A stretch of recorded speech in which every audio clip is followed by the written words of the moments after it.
আর এখন এই এই এই মানে পচা সংস্কৃতি যে কত বিরক্ত করছে দিন দিন, যেখানে যাবেন সেখানেই ধুমধারাক্কা গান। আর গান শোনার মানুষের কিছু রুচি থাকে, কিছু গান ছিল না শুনলে তাও কিছুটা ভালো লাগে, তাই না? এমন কেউ নাই যে গান কানে যায় নাই, আছে না? এমন কোনো মানুষ নাই যে গান আসলে কখনো কানে যায় নাই। কানে যাবেই সবাই, কারণ সবাই তো ওপেনলি শোনে। কিছু কিছু গানের অ্যাটলিস্ট কিছু মান আছে, মানে শুনলে মনে হয় যেন ঠিক আছে গান হচ্ছে, যদিও ওটা হারাম। এখন যেগুলো প্লে হয় দেখবেন, এমন কিছু মিউজিক, এমন কিছু ধুমধারাক্কা, গানের কোনো জাতি না, মানে শয়তান যে নাচছে ওর পাশে কোনো কোনো কোনো কি বলবো, আসলে কোনো সন্দেহ নাই ওর পাশে শয়তান নাচছে। এমন এমন সাউন্ড, আর যদি যা বলেন ভাই সাউন্ডটা একটু কমায় দেন, পাশে আলেম আছে বা মসজিদ আছে বা নামাজ হচ্ছে, আরো জোরে দিবে সাউন্ড। এদেরকে সামাজিকভাবে প্রতিহত করা দরকার। এদের বিরক্তি এত বেড়ে গেছে, মাঝে মাঝে এমন কিছু দিবস আছে, দিবসগুলো গানের জ্বালা রাত্রে ঘুম হয় না। মুমিন বান্দা ঈশার নামাজ পড়ে ঘুমিয়ে যাবে, শেষ রাত্রে উঠবে, ও সারা রাত ঘুমই হবে না এই গানের জ্বালায়। বিয়ে হবে দেখবেন ধুম ধারাক্কা গান লাগিয়ে দিয়েছে। একদম একটা ফ্ল্যাটের মধ্যে 10টা পরিবার আছে, ওর কোনো খেয়ালই নাই, ও একাই পরিবার, ছাদের উপর যাবে ধুম ধারাক্কা গান বাজাবে, মাশাআল্লাহ এই বরকত নিয়ে জীবন শুরু করছে। এই অভিশাপ নিয়ে জীবন শুরু করলে বৈবাহিক জীবন সুখী হবে? তো শয়তানের আনুগত্য দিয়ে জীবন শুরু করেছে দেখবেন। আবার এমন সময় অনেক কিছু কনসার্ট হয় দেখবেন, স্টেজে এমন ভাবে নাচানাচি করে মনে শুয়োর আর বারণ নাচছে। হ্যাঁ, হাদিসে এই শব্দ এসেছে, আমার উপর রাগ করবেন না। নবী সাল্লাল্লাহু আলাইহি ওয়াসাল্লাম বলেছেন, যারা এই উম্মতের মধ্যে মাদককে হালাল করে নিবে, বাদ্যযন্ত্রকে হালাল করে নিবে, এবং যারা নর্তকী নাচাবে এবং মিউজিক্যাল ইনস্ট্রুমেন্টের সাথে এদের গভীর সম্পর্ক থাকবে, একদিন সকালে আল্লাহ পাক এদেরকে বানর আর শুয়োর বানিয়ে দিবেন। একদম টাটকা হাদিস, আখিরুজ্জামানের হাদিস। পড়ে দেখেন, আলেম ওলামাকে জিজ্ঞাসা করেন, হাদিসটা না থাকলে আমার নাম বদলাই ফেলাবো। এই হাদিসও আছে। এটা কি ফিজিক্যালি হবে? আমার কাছে মনে হয় না ফিজিক্যালি হবে, আল্লাহু আলাম, আল্লাহ ভালো জানেন। আমার কাছে মনে হয় না যে ফিজিক্যালি হয়তো বা হবে না, ইন্টারনালি তারা বানর আর শুয়োরের মতো হয়ে গেছে, আমার কাছে তাই মনে হয়। ভিতর থেকে স্বভাবগতভাবে দেখবেন বানর আর শুয়োরের মতো করছে। তো কি করবেন? এখানে ঈমান নিয়ে আপনি চলবেন কি? নূর কি জিনিস বোঝাতে গিয়ে আপনাকে এই কথাগুলো বললাম। আপনি 10টা দিন ইতিকাফ করে তারপরে এই পরিবেশে যান, আপনি আল্লাহ নূর নিজেই বুঝতে পারবেন, আল্লাহর নূর কি জিনিস, আধ্যাত্মিকত্ব কি জিনিস। আপনার কাছে এগুলো ভালো লাগবে না, আপনার মন, আপনার কান শুনতে চাইবে না, আপনার চোখ দেখতে চাইবে না। আর এগুলোতে থাকতে থাকতে থাকতে থাকতে যদি এগুলোকে স্বাভাবিক মনে হয়, তাহলে বুঝবেন আপনার কলবে নূরের ছিটা ফোটাও নাই, কলব আগেই মরে শেষ হয়ে গেছে। এখন আমাদের কলব এই অবস্থায় আছে। আমাদের চারপাশে এগুলো দেখছি না, গান বাজনা, বাদ্যযন্ত্র, মাদক, বেহায়াপনা, অশ্লীলতা, বেপরদামি, পর্নোগ্রাফি, ব্লু ফিল্ম, সব তো দেখছি নিত্যদিন, প্রতিদিন দেখছি। তো এগুলো দেখে যেহেতু আমাদের মনের মধ্যে কোনো রিয়াকশন আসে না, বুঝতে হবে মন কিন্তু নাই, dead. We are living with a dead heart. আমরা একটা মৃত হৃদয় নিয়ে ঘুরছি আর কি, আর কিছু না। এখন এই হৃদয়ে ঝাঁকি দিবে কিভাবে? এই অবস্থায় মৌত আসলে কি হবে? মৌতের কষ্ট খুব বেশি হবে। মৃত কলব অবস্থায় যদি মৌত চলে আসে, তাহলে মৃত্যুর যন্ত্রণাটা খুবই কঠিন হবে। কত কঠিন হবে আমি একটা হাদিস দিয়ে বুঝাচ্ছি। আমি এই হাদিসের নাম্বার এখন বলতে পারছি না, কারণ অনেকদিন আগে হাদিসটা পড়েছি, বাট আমি হাদিসটা পড়েছি। এবং যদি কেউ দলিল চান আমি আপনাকে প্রাইভেটলি দিতে পারবো ইনশাআল্লাহ। কোনো একজন নবী আল্লাহকে বলেছিলেন যে আমি বারজাখের মানুষের সাথে যোগাযোগ করতে চাই। কেমন আছে বারজাখের, বারজাখ বোঝেন তো, পরকালে বারজাখের মানুষ কিরকম আযাব, কিরকম শাস্তি ভোগ করছে, আল্লাহ আমি একটু দেখতে চাই। একজন ব্যক্তি, মেবি উনি মুসা আলাইহিস সালামের যুগের বা ঈসা আলাইহিস সালামের যুগের, আমার ঠিক মনে পড়ছে না, এ দুজনের একজন হতে পারেন। আল্লাহ পাক দেখালেন একজনকে যে এই ব্যক্তি খুবই রুগ্ন, ক্লান্ত, মানে দেখে মনে হচ্ছে তিনি খুবই পেরেশানির মধ্যে আছে। তাকে নবী জিজ্ঞাসা করছেন, একজন নবী জিজ্ঞাসা করছেন, তুমি কি অবস্থায় আছো, কেমন আছো? তো সে বলছে যে আমার মৌত হয়েছে আজকে থেকে 1000 বছর আগে। আমার মৌত হয়েছে আজকে থেকে 1000 বছর আগে, এখন পর্যন্ত মৌতের যন্ত্রণা আমার যায় নাই। আমার কথা কি বুঝতে পারলেন ভাই?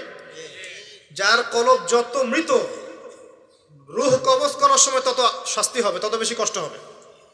যার কলব যত পবিত্র, রূহটা অত সুন্দর করে আস্তে করে বের হয়ে চলে আসবে ইনশাআল্লাহ। যেমন কলসি থেকে পানি ঢাললে যেমন হয়, এভাবে রূহটা বের হয়ে চলে আসবে। কলব পরিষ্কার না থাকলে এটা হবে না। এগুলো আধ্যাত্মিক মারেফতি কথা নয়, কিন্তু বিষয়টা এই যে আমরা অনেকে আবার এগুলোকে বানিয়ে দিয়েছি পীর মুর্দি, তাই না? এবং নেগলেক্ট করি যেগুলো পীর মুর্দি বয়ান করবেন না, এসব পীর মুর্দি বলে বিষয়টা না। বিষয়টা হচ্ছে আত্মশুদ্ধি। আর একজন পীর যদি একজন মানুষকে আত্মশুদ্ধির পথে নিয়ে যেতে পারেন, বিষয়টা কখনো খারাপ করে দেখার কিছু নাই। একজন মানুষ যদি আরেকজন মানুষকে আত্মশুদ্ধির পথে নিয়ে যেতে পারেন, এটাকে খারাপ করে দেখার কিছু নাই। হ্যাঁ, এগুলোর নামে আমরা অনেক কিছু তৈরি করেছি যেগুলোর হয়তো অস্তিত্ব নাই।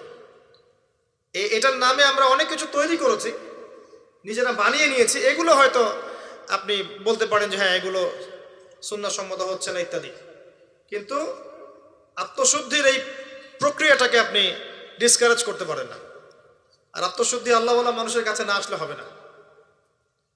আত্মশুদ্ধির এই বিষয়গুলো এই কিছু কাজ করা এবং কিছু কাজ বর্জনের সাথে জড়িত আছে। আবারও বলছি, এই বিষয়গুলোতে জড়িত থাকলে আপনি আত্মশুদ্ধি পাবেন না। যেমন মাদক, পর্নোগ্রাফি, হারাম মেয়ের সাথে জেনার সম্পর্ক, হারাম বান্ধবী, হারাম অ্যাফেয়ার্স, সুদের সাথে সম্পৃক্ত থাকলে, মনে রিয়া থাকলে, অহংকার থাকলে, গীবত তহমত করলে, এই ধরনের কাজ, বেপরদামি বেহায়াপনার মতো থাকলে, মিউজিকের সাথে থাকলে, জুয়ার সাথে থাকলে, বা এই দুনিয়ার জীবনটাকে খেলতামাশার মতো গ্রহণ করেছেন, আল্লাহর হুকুম আহকামে পরোয়া করছেন না, আজকের দিনটা এনজয় করে নিন, কালকের কি পাতা, এমন আকীদা আদর্শে যারা বিশ্বাসী, এদের মনের মধ্যে আত্মশুদ্ধি আসবে না। আল্লাহ পাক আমাদের সবার কলবগুলোকে পরিষ্কার করুন, পরিপূর্ণরূপে আত্মশুদ্ধি অর্জন করার তৌফিক দান করুন, এবং যে কাজগুলো করলে আল্লাহ পাক আমাদের কলবে আল্লাহ নূর দান করবেন, সেগুলো বেশি বেশি করার তৌফিক আল্লাহ পাক দান করুন। আমিন। একটা এক্সাম্পল দেই, অন্য জায়গায় যাচ্ছি। দেখেন, ইবলিস কি কম জ্ঞানী ছিল? সে কি কম ইবাদত করেছে আল্লাহর? ইবাদতের ক্ষেত্রে, জ্ঞানের ক্ষেত্রে সে তো অতুলনীয় হয়ে আছে। প্রচুর ইবাদত করেছে, প্রচুর জ্ঞানী। এই মহাবিশ্ব সম্পর্কেও জ্ঞান আছে না? তার প্রচুর জ্ঞান আছে। কি কারণে সে চিরস্থায়ী জাহান্নামী হলো? একটা আদেশ লঙ্ঘন করেছে। এই তো একটা আদেশ তো আদম আলাইহিস সালামও লঙ্ঘন করেছে। তাকে বলা হয়েছে গাছের কাছে যেও না, আমাদের পিতা ভুল করে গাছের কাছে চলে গেছে। এটাও তো একটা অন্যায়, তাই নয় কি? এটা তো আল্লাহর আদেশকে লঙ্ঘন করা হলো। আদম আলাইহিস সালাম তওবা করে ফিরে এসেছেন, বলেছেন রব্বানা যালামনা আনফুসানা ওয়া ইল্লাম তাগফির লানা ওয়া তারহামনা লানাকুনান্না মিনাল খাসিরিন। এটা আদম সন্তানের স্বভাব, ভুল করবে, তওবা করে ফিরে আসবে। কিন্তু ইবলিস, সে তওবা করে ফিরে আসেনি, বরং আবা ওয়াস্তাকবারা, সে অবাধ্য হয়েছে, অহংকার করেছে। খালাকতানি মিন নার ওয়া খালাকতাহু মিন তিন। এই যে অন্যকে ছোট করা, তুচ্ছ করা, আল্লাহর আদেশকে অস্বীকার করা, অহংকার করা, এই অহংকারের কারণে তার সমস্ত এলেম এবং আমল সব ধ্বংস হয়ে গেছে। তো এখন যদি আমরা অনেক এলেম আমল করি, মনে অহংকার থাকে, আত্মশুদ্ধি অর্জন হবে? আত্মশুদ্ধি সবচেয়ে ইম্পর্টেন্ট জিনিস। আমি একটা বই সাজেস্ট করছি। বইটা আমি পড়ছি, কিন্তু আমার পড়ার পরে আমার আসলে পিপাসা মেটেনি এখনো। এই টপিকের আরো বেশ কিছু বই আমি সংগ্রহ করার চেষ্টা করছি। ইনশাআল্লাহ তাআলা আগামীতে আমি এই টপিকে, শুধু এই টপিকেই আলাদা স্বতন্ত্র একটা লেকচার দিব ইনশাআল্লাহ তাআলা। আল্লামা তাকি উসমানী হাফিজাহুল্লাহ, তার একটা বই আছে আত্মশুদ্ধি ও তাসাউফ। বইটা পড়েন। বইটা পড়লে আপনার কাছে মনে হবে যে বইটা আপনার জন্য লেখা হয়েছে। বইটা পড়ছিলাম আর মনে হচ্ছিল যে বইটা আমার জন্যই লেখা হয়েছে। মনে হয় বইটার প্রতিটা ওয়ার্ড আমাকেই বলা হচ্ছে। মন দিয়ে পড়েন আর পড়াশোনার অভ্যাস করেন। একদিন লেকচার শুনলেন 1 ঘন্টা 1.5 ঘন্টা, এটা আপনার জীবন পরিবর্তনের জন্য যথেষ্ট নাও হতে পারে। হ্যাঁ, যদি আল্লাহওয়ালা তেমন মানুষ হন হয়তো বা হবে। আমাদের মতো মানুষের লেকচারে 1 ঘন্টা 1.5 ঘন্টা লেকচার শুনেও আপনার জীবন পরিবর্তন না হওয়ার সম্ভাবনাই বেশি। কথা তাসির হয় তখনই যখন বক্তার মধ্যে ইখলাস থাকে, দিনের প্রতি মহব্বত থাকে, আল্লাহর দিন, আল্লাহর জমিনে প্রতিষ্ঠার মানসিক চেষ্টা থাকে, মনের দরদ থাকে। जो बात दिल से निकलती है दिल पे असर करती है, এটা কথা আছে না? যে কথাগুলো দিল থেকে বের হয় সেগুলো মানুষের দিলের মধ্যে কি হয়?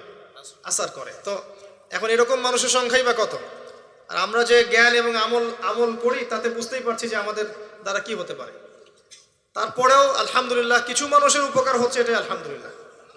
তবে আমরা যথেষ্ট নই।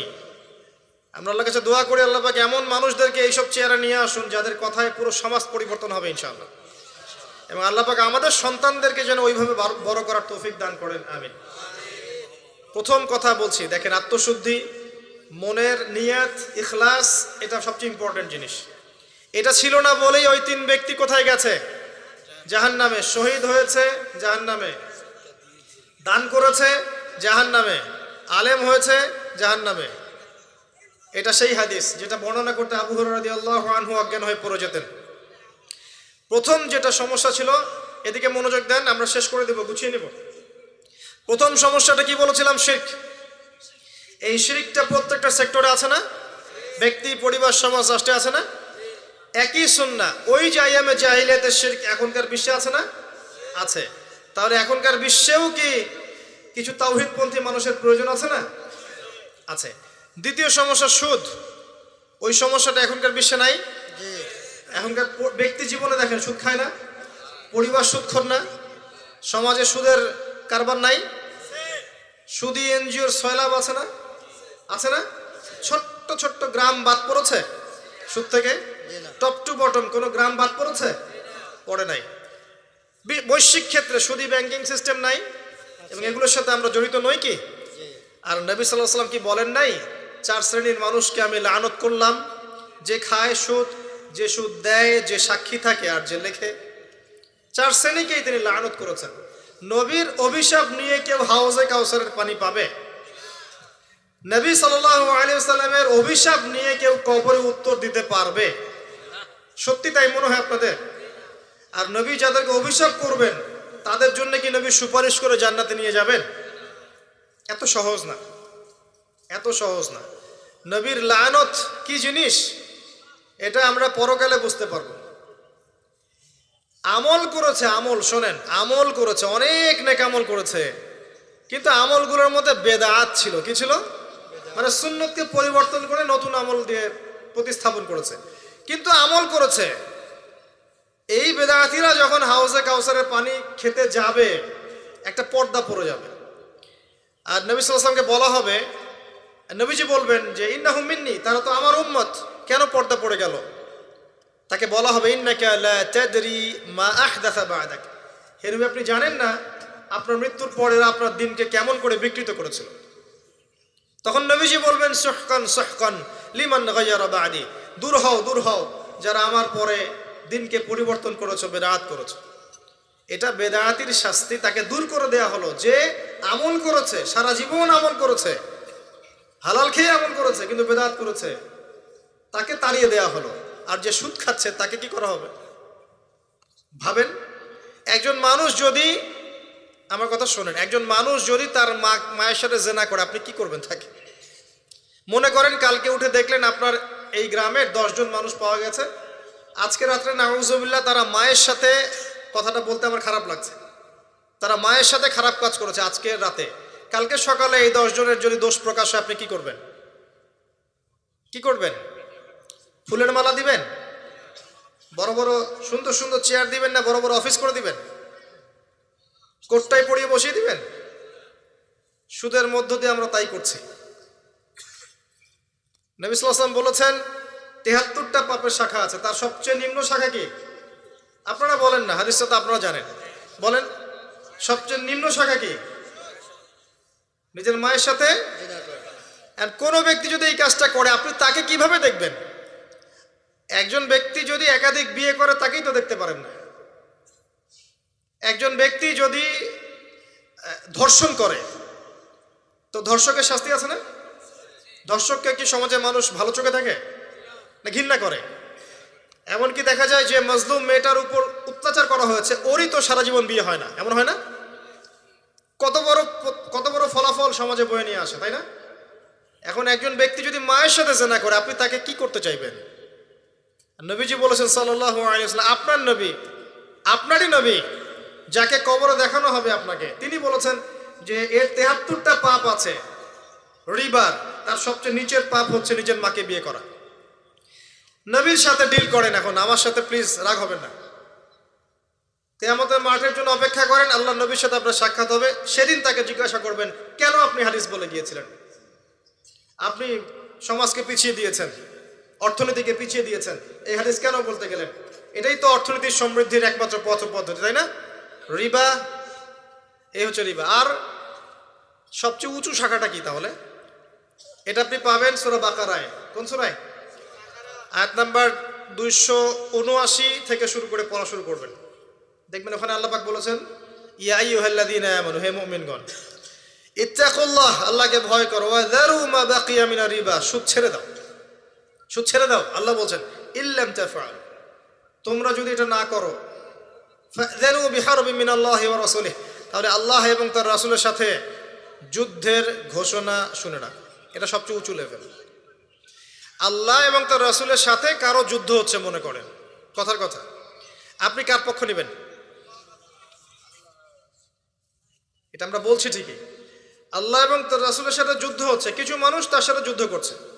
মনে করেন রাসূল সাল্লাল্লাহু আলাইহি ওয়াসাল্লাম জীবিত আছেন, একদিকে দাঁড়িয়ে আছেন, কথার কথা, এবং তার অপোজিশনে ধরেন 1 লক্ষ মানুষ দাঁড়িয়ে আছে, যাদের হাতে অত্যাধুনিক মারণাস্ত্র আছে, নবী সাল্লাল্লাহু আলাইহি ওয়াসাল্লামের হাতে কিচ্ছু নাই, তিনি একা মনে করেন, আপনি তার উম্মত। এখন আপনি এই যুদ্ধে কার পক্ষে দাঁড়াবেন? কথা বুঝতে পারছেন? আমরা এখন কার পক্ষে দাঁড়িয়ে আছি জানেন?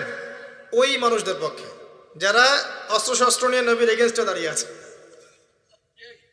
আমাদের উচিত ছিল নবীর পক্ষে, আল্লাহর পক্ষে দাঁড়ানো। আমরা এই রিবার মধ্য দিয়ে তার বিপক্ষে দাঁড়িয়ে আছি। সূরা বাকারা পড়ে দেখেন, এটা আমার কথা না, একটা কথা বানিয়ে বলে নেই, একটা কথা এদিক ওদিক যাবে না ইনশাআল্লাহ। এটাই লেখা আছে কোরআনে, ওয়াইল্লাম তাফআলু ফাযানু বিহারবিন মিনাল্লাহি ওয়া রাসূলিহি।